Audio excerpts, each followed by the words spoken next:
something. Now, at the lower level, people perceive the alchemist as something connected with proto-chemistry, and the search of the philosophical stone is always kind of misunderstood by the masses. But the ultimate philosophical stone is within our head, is the illumination of our mind, the possibility of reaching this awareness that eventually put us in contact not only with those demonic entities, which are actually quite easy to reach if you have a knowledge of witchcraft and so on, the angelic ones, the ones that you need a state of spiritual purity to really be able to interact with. So this whole transformation of society, as you see, has this influence from Cagliostro, Saint-Germain, then filtered into Eliphas Levi, Albert Pike, and then who else came and sprang up from these Egyptian rites? Because the Egyptian rite itself kind of died off or survived in a very limited circle. But Cagliostro had created the Arcana Arcanorum, and he helped creating the Memphis and Mizraim. These two Egyptian rites stayed into being, became what they are nowadays, unified between each other, and Napoleon, and the officers of Napoleon, helped this rite spread further. So these two rites spread further, the Memphis and Mizraim. So you reach a certain level of awareness, but you go beyond that. You go into the world of real transcendental magic and real high-level operative magic, and you do that within the Egyptian rites of Memphis and Mizraim. Unfortunately, sometimes even the highest masters have to live this reality to then incarnate, probably in a successive incarnation, to bring further, obviously, this civilization to where we are now.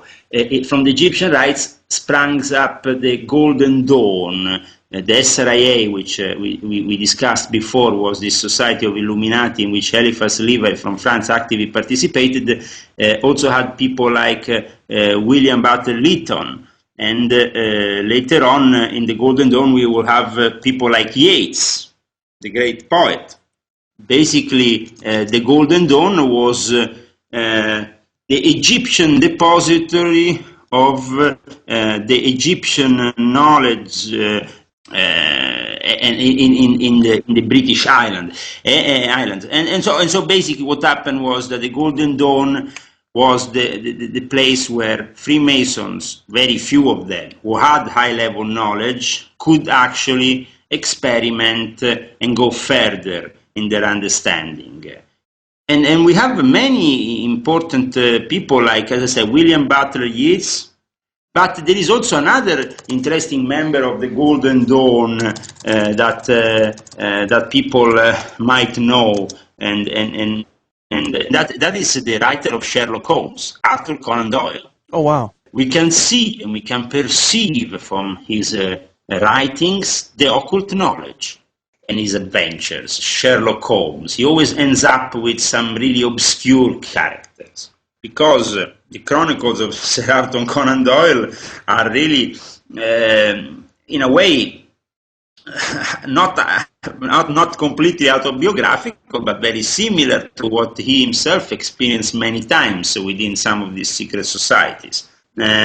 So the adventures of Sherlock Holmes have very much also, they can have various meanings, and they can be interpreted by the profane in one way, by the initiated in another way.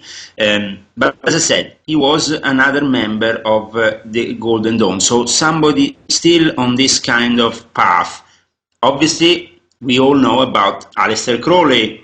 Not only was initiated in 1898 into the Golden Dawn by MacGregor Matters, who was the person in charge of the Golden Dawn at that time, but Aleister Crowley, because of the nature of this incredible character, he managed to to create a problem for those people who were practicing the Golden Dawn, but were not really ready to go to the next level.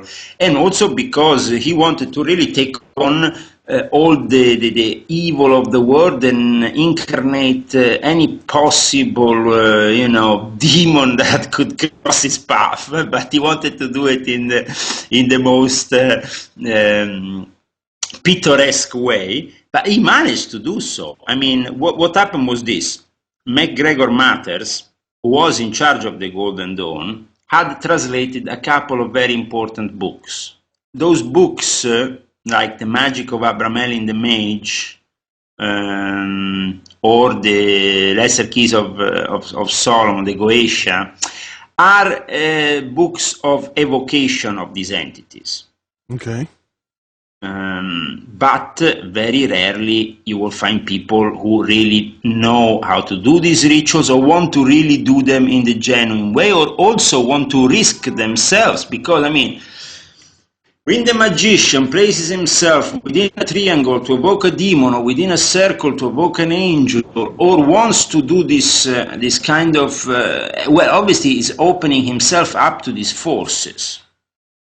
I remember there was a character in Oslo, in Norway, who attempted the evocation of a demon within a triangle after doing LSD. He ended up basically thinking he was an orange and wanting to peel himself for the rest of his life. That's no good. Little anecdote that gives you the idea of the dangers of playing with these entities. And obviously Crowley knew this very well, but he was willing to take on board even the biggest of demons because he wanted himself to be part of this transformation. We said that alchemy in the hands of the occult masters, of the secret chiefs, of the people beyond suspicion, the people who are secretly ruling this planet to this day, is a science of transformation of the masses. Not only a science of transforming yourself. Yes, that is true. The alchemist ultimately is doing spiritual alchemy, is doing inner alchemy, and is transforming himself. But once you transform yourself, then the goal of the alchemist becomes transforming others. And the master alchemist is transforming not only one person, but transforming whole nations. And we see how Napoleon managed to do that quite well, but many others did also. Well, other people who played with the same kind of forces have also sometimes, unfortunately, given to us some very bad experiences. Let's see, for example, what happened with Adolf Hitler. Adolf Hitler was brought into the knowledge of these forces by the Thule Gesellschaft, which is the secret society founded in 1919 by a gentleman known as Baron Rudolf von Sebottendorf, and he basically secretly financed the NSDAP, so he financed the rise of the Nazi Party, but at the same time in 1924 published a very particular text, a very rare text. Is known as the Secret Rituals of Turkish Freemasonry. And basically these rituals, and I have them here in front of me, of a very, they're very dangerous it's very dangerous to go really into this Kabbalistic, Gnostic knowledge of the Quran itself. We are here doing something that very few people know about, the fact that the Quran is not only a sacred text, but also a text that has many hidden meanings and a Kabbalistic meaning, just like the Jewish text.